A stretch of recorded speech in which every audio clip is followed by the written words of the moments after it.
Kakak Teteh ngulik ngobrolkan urusan publik. Hari ini kita ngobrol kaitan dengan Lebaran anak yatim yang memang kita tahu bersama peringatannya dilakukan pada tanggal 10 Muharram ya. Insya Allah kalau lihat dari tanggal 10 Muharram itu akan jatuh pada hari esok tanggal 28 Juli ya.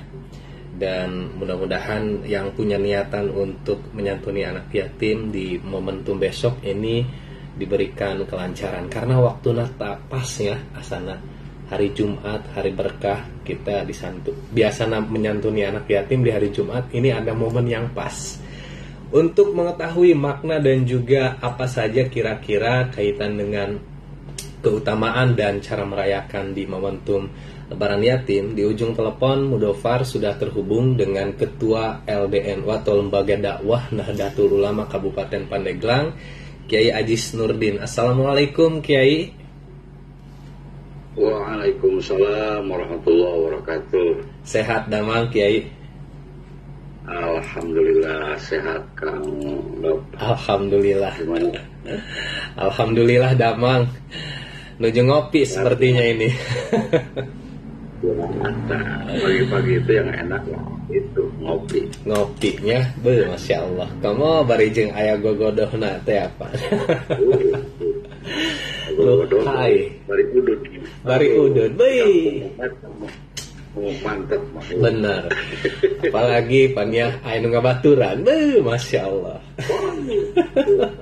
Pedep deh, Poho kahutang kayaknya.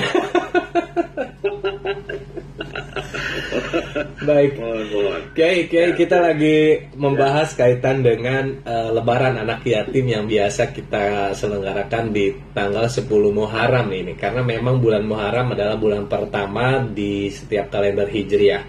Kalau boleh berbicara Lebaran yatim ini, yang pertama, apa sih maknanya dari Lebaran yatim ini, Kiai? Baik, Kang Muluk ya. Memang sebetulnya secara spesifik tidak ada hadis yang menyebutkan berkaitan dengan bahwa 10 Muharram adalah hari raya bagi anak yatim ya, atau Lebaran yatim. Akan tetapi karena di dalam bulan Muharram ini ada beberapa kejadian yang luar biasa, katakanlah seperti itu. Di mana dulu Nabi Adam dilahirkan di tanggal 10 Muharram, kemudian Nabi Isa juga lahir pada tanggal 10 Muharram. Kejadian besar lainnya seperti ketika Nabi Musa dikejar Firaun dan kemudian dibelah lautan itu di tanggal 10 Muharram. Selamatnya Nabi Musa dari kejaran Firaun pada tanggal 10 Muharram, dan tenggelamnya Firaun di lautan lepas itu setelah ditutup lagi lautnya oleh Allah, dengan wasilah tongkok yang dipukulkan Nabi Musa. Itu juga pada tanggal 10 Muharram. Lalu kemudian perahunya Nabi Nuh yang bersandar di Gunung Judi itu juga terjadi pada tanggal 10 Muharram. Dan banyak kejadian-kejadian lain yang terjadi, baik manis maupun pahit lah, katakan seperti itu. Ya, itu terjadi di tanggal 10 Muharram. Jadi tanggal 10 Muharram ini kalau boleh saya katakan ini tanggal keramat ya. Spesial keramat lah. Tanggal spesial, tanggal keramat, atau tanggal yang memiliki kemuliaan-kemuliaan. Seperti itu kan, karena tanggal ini merupakan tanggal keramat, tanggal yang memiliki kemuliaan-kemuliaan, tanggal yang spesial, kita dianjurkan untuk berusaha maksimal untuk menggunakan tanggal ini atau hari ke-10 Muharram ini agar digunakan untuk kebaikan-kebaikan.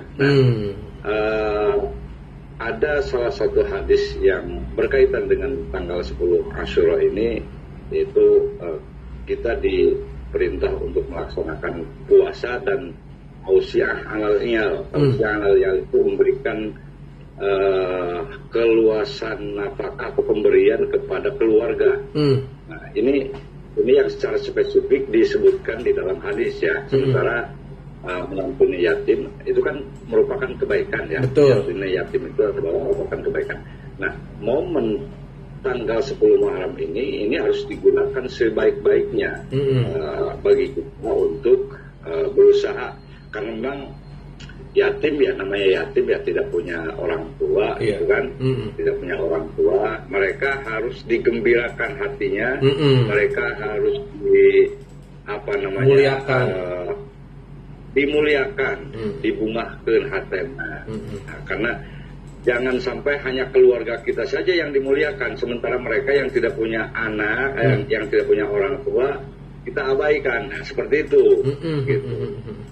Makanya kenapa Rasul hanya menyebut secara spesifik tausiah halal iyal, meluaskan nafkah atau pemberian kepada keluarga. Ya, padahal itu maknanya sangat dalam sekali. Betul. Sebetulnya gitu. Sebetulnya maknanya sangat dalam sekali. Nah, anak yatim itu adalah mereka orang-orang yang tidak memiliki orang tua. Gitu. Ya, tidak memiliki orang tua. Maka para anak yatim itu hendaknya di tanggal 10 Muharram ini itu dimuliakan, itu diberikan peluasan pemberian lah dari kita sebagai umat Muslim. Lalu kemudian yang kedua, ada anjuran secara spesifik dari Kanjeng Rasul itu adalah melaksanakan puasa Asyura. Hanya saja kalau puasa Asyura itu jangan hanya tanggal 10-nya saja. Nah, ya, jangan hanya tanggal 10-nya saja. Kalau bisa diusahakan dari tanggal 1 Muharram. Oh, gitu. Ya, kalau bisa, ya kalau nggak bisa tanggal 9 dan tanggal 10. Kalau nggak bisa tanggal 9, bisa 10 sama 11. Artinya jangan sampai kita mengikuti sama dengan puasa yang dilakukan oleh kaum Bani Israel dulu. Hanya puasa saja. Oke. Gitu. Seperti itu Kang. Kalau misalkan kegiatannya Kiai, apakah bisa dilakukan dengan cara lain selain menyantuni anak yatim, atau mungkin ada kegiatan lain yang memang dianjurkan juga oleh agama? Baik. Syekh Nawawi Banten, Syekh Nawawi Tanahara itu di dalam kitab Nihayatul Zen halaman 196 menukil sebuah ungkapan. Ungkapannya seperti ini: wa nukila an ba'dil afadil. Syekh Nawawi menukil dari sebagian afadil, sebagian ulama-ulama ahli fadilah.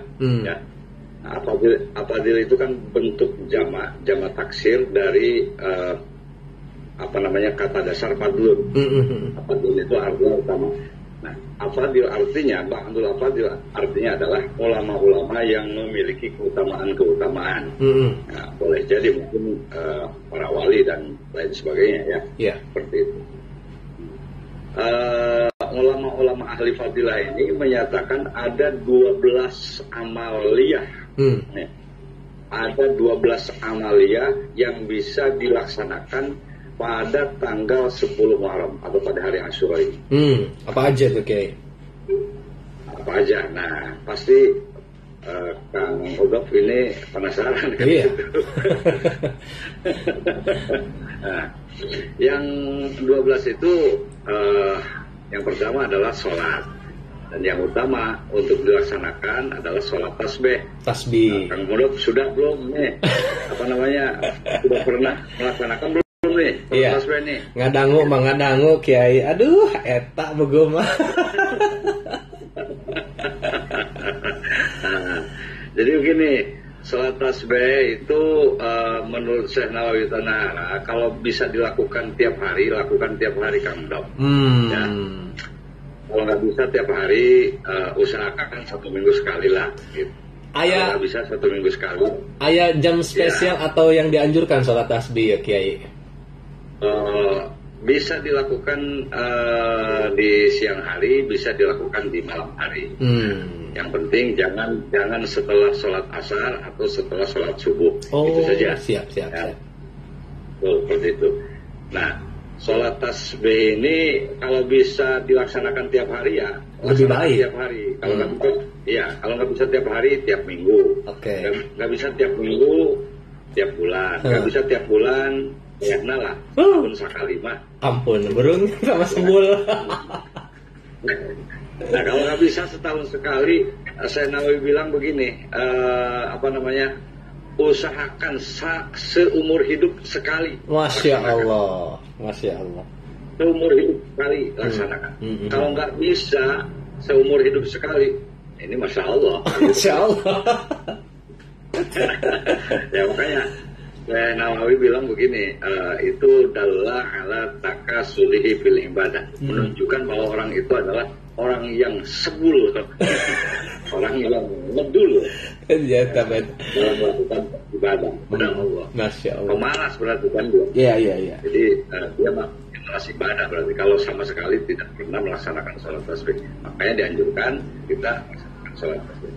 Adapun pada caranya, ya karena memang sholat tasbih berbeda dengan sholat yang biasa dilakukan, walaupun pada prakteknya sebetulnya sama saja ya, sebetulnya sama saja. Hanya perbedaannya di sholat tasbih itu ada bacaan tasbihnya saja.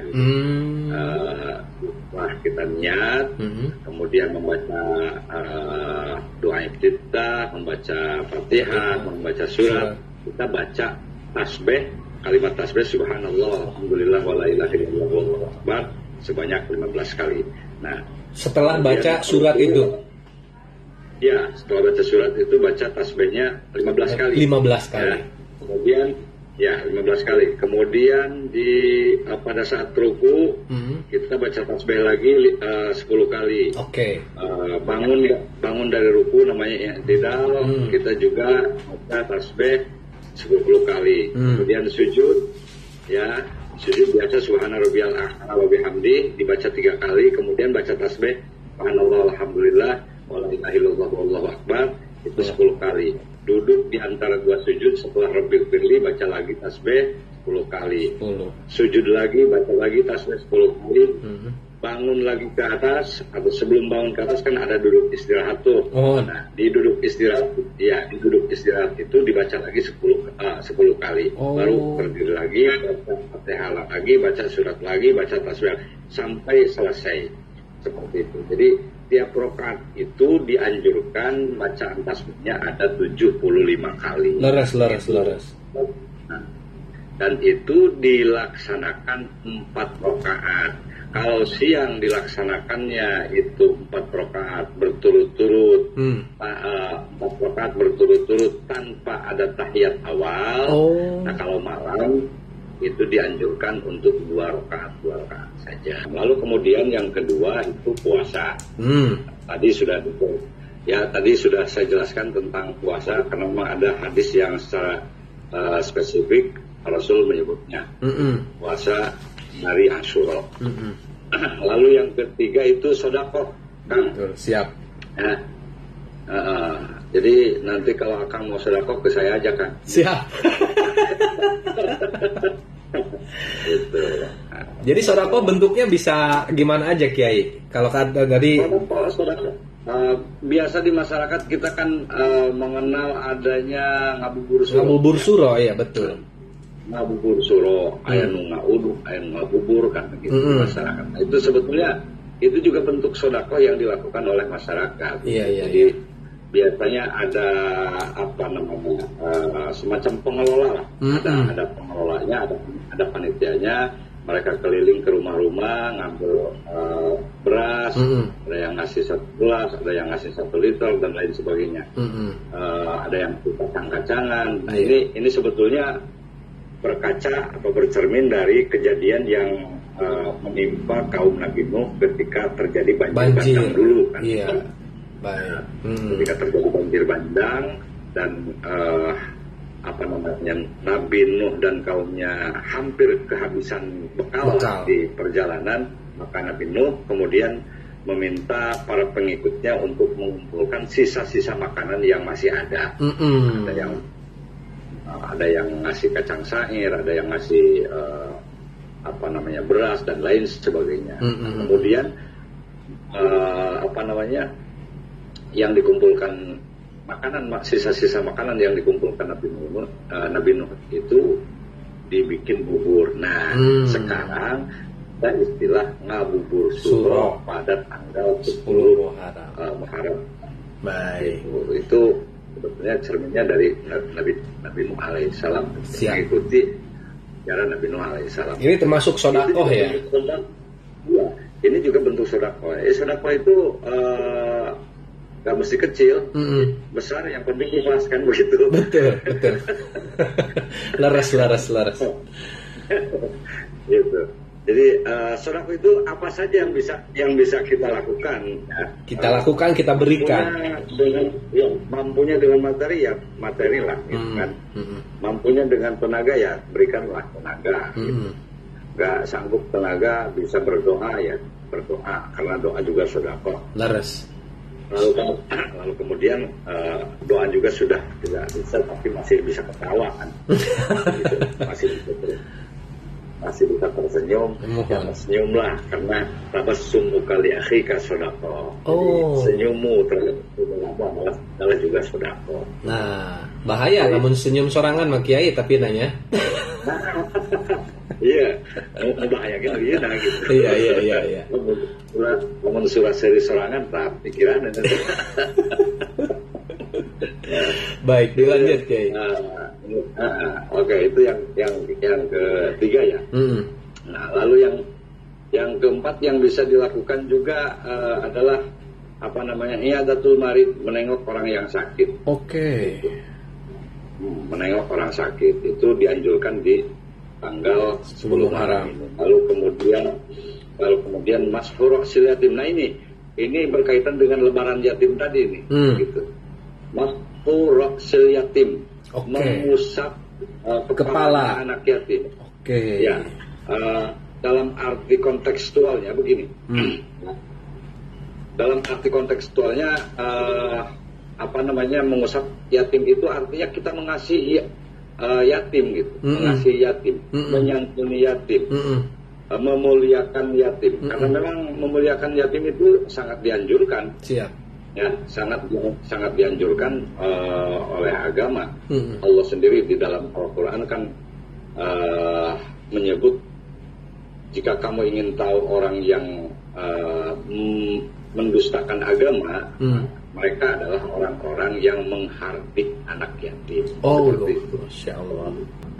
Mengusap anak yatim ini juga disitir oleh baginda Nabi itu begini kamu. Kata Nabi, idza hasurat alaika hajatu. Ketika engkau memiliki hajat yang sulit untuk terpenuhi, sulit untuk terpenuhi, maka fal yamsah ra'sal yatim. Usaplah kepala anak yatim. Artinya berikan santunan kepada mereka, kasihi mereka, kasihani mereka, cintai mereka, muliakan mereka. Maka engkau akan dimudahkan oleh Allah Subhanahu wa Ta'ala dalam segala urusan apapun. Sampai baginda Nabi juga mengatakan begini, ana wakafilul yatim kahata ini. Aku bersama orang-orang yang menanggung beban kehidupan anak yatim itu kahata ini, seperti jari telunjuk dan jari tengah ini. Oke, berdampingan. Kedekatan Rasul dengan orang-orang yang menanggung beban kehidupan para yatim ini sangat dekat sekali. Gitu. Masya Allah. Ya, sangat dekat sekali. Nah, makanya kita dianjurkan untuk menyantuni yatim di tanggal 10 bulan Muharram ini. Mudah-mudahan ya kita semua bisa melaksanakannya lah. Amin ya Allah. Amin. Dan insya Allah nanti di tempat saya juga ada sekitar 300 yatim yang siap untuk disantuni. Masya Allah. Selain itu, Kiai. Ya. 1, 2, 3, 4, 5, baru 5 ini. Oh baru 5. Mau semuanya ini. Atau kami mah haus pokoknya mah ya, haus ilmu. Dua lagi aja. Ya, dua lagi aja ya. Iya. Kita juga dianjurkan untuk mandi. Mandi tanggal 10 Malam. Makanya mandi bersih gitu ya. Itu ada. Ya, di daerah Jawa itu ada istilah mandi suro, mandi satu suro. Ya, kan seperti itu ya. Iya, benar. Nah, sebetulnya yang dianjurkan itu bukan tanggal 1 ya, tapi tanggal 10-nya. Tanggal 10 malam itu. Adapun orang misalnya ada yang menggunakan mandinya pakai kembang 7 rupa ya. Boleh-boleh saja lah gitu ya. Dan itu bukan bid'ah. Jadi begini, kenapa pakai kembang 7 rupa? Dan ingat kembang juga harus yang wangi-wangi kan, gitu ya. Iyalah, jangan kembang kertas dipakai mandi kan, gitu. atau bunga bangkai dipakai mandi. Masya kan, Allah. Nanti bau bangkai burung. Jadi kembangnya yang inilah yang wangi-wangi. Malaikat sangat suka sekali terhadap wangian itu. Masya Allah. Jadi kita dianjurkan untuk mandi tanggal 10 malam. Siap. Kiai, pesan atau imbauan di obrolan kita nih kira-kira seperti apa? Baik, besar kecilnya amal yang kita lakukan hari ini akan nampak kelihatan oleh kita pahalanya di sisi Allah Subhanahu wa taala. Jadi jangan ragu terhadap amal-amal yang dilakukan pada tanggal 10 Muharram itu dan pahalanya gitu. Bentuk amal itu dan pahalanya nanti akan kita lihat. Akan sangat nampak di hadapan mata kita. Amin. Seperti itu kan. Amin ya Allah ya rabbal alamin. Mudah-mudahan orang salah rehat dilimpah juga. Assalamualaikum warahmatullahi wabarakatuh. Waalaikumsalam warahmatullahi wabarakatuh.